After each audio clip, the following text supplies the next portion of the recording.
एक बार की बात है। एक गांव में एक सुल्तान नाम का किसान रहता था। सुल्तान बहुत ही गरीब था।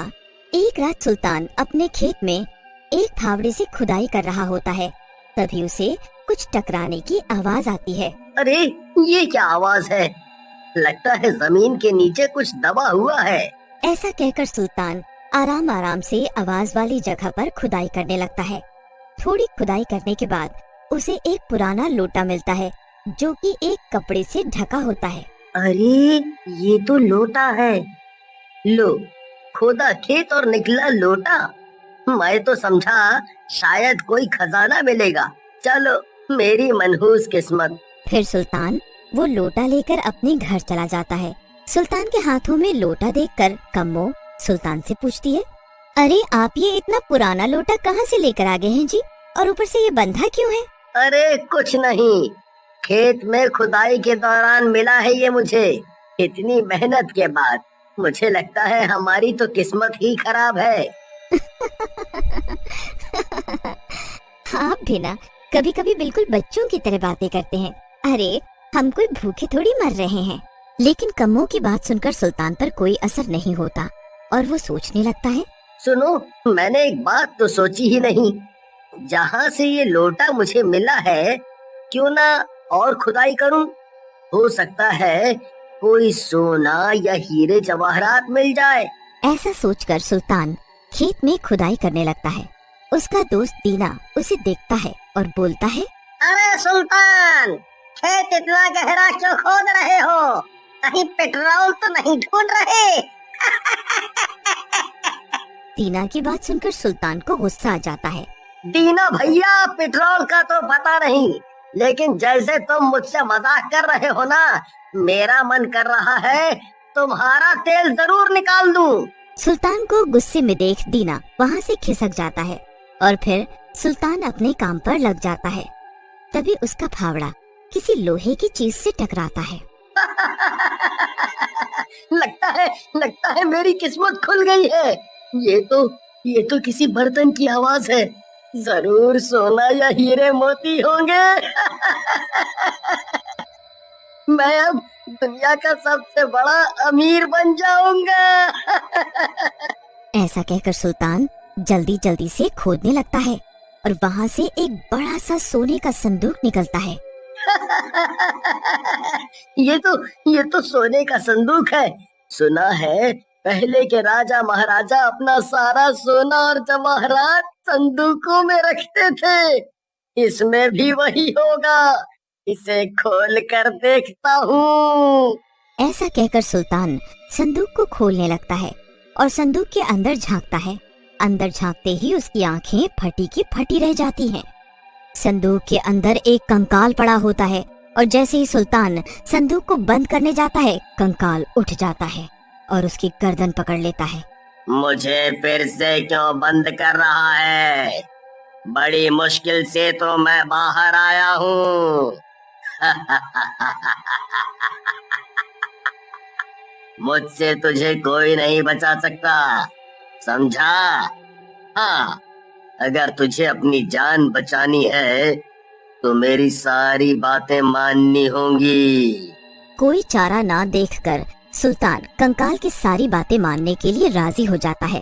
कंकाल सबसे पहले सुल्तान के घर चलने के लिए कहता है, जिसे सुनकर सुल्तान बोलता है, देखो भैया कंकाल, मारना है तो मुझे अभी मार डालो, क्योंकि अगर मेरी बीवी को पता चला कि ये सब मेरी बेवकूफी की वजह से हुआ है तो वो मुझे तुमसे पहले मार डालेगी। मुझे पता था तुम यही बोलोगे, क्योंकि मैं जब जिंदा था तो मैं भी अपनी पत्नी से बहुत डरता था।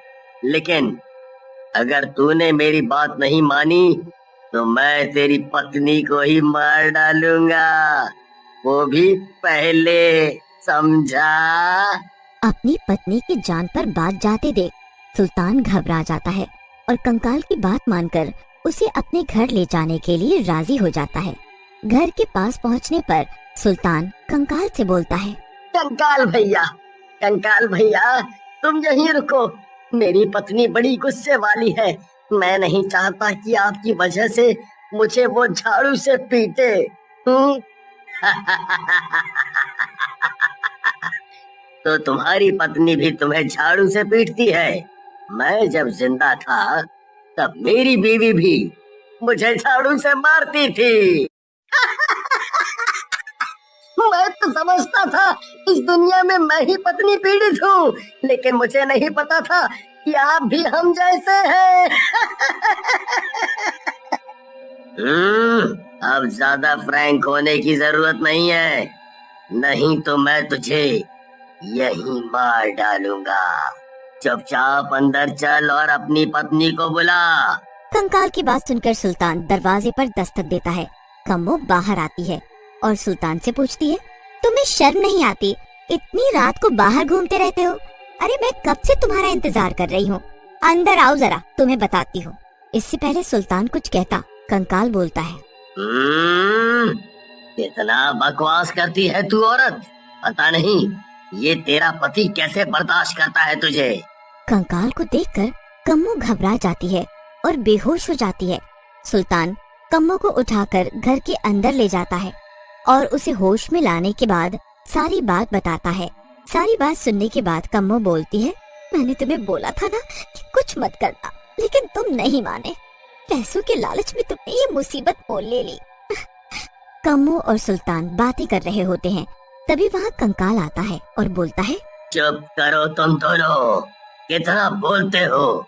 मुझे भूख लगी है, मेरे लिए इंसानी खून लाओ, नहीं तो मैं तुम्हारा खून पी जाऊंगा, समझे? खून?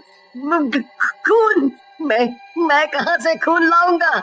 और तुम पियोगे कैसे? तुम्हारा तो पेट ही नहीं है, ये खून कहाँ जाएगा?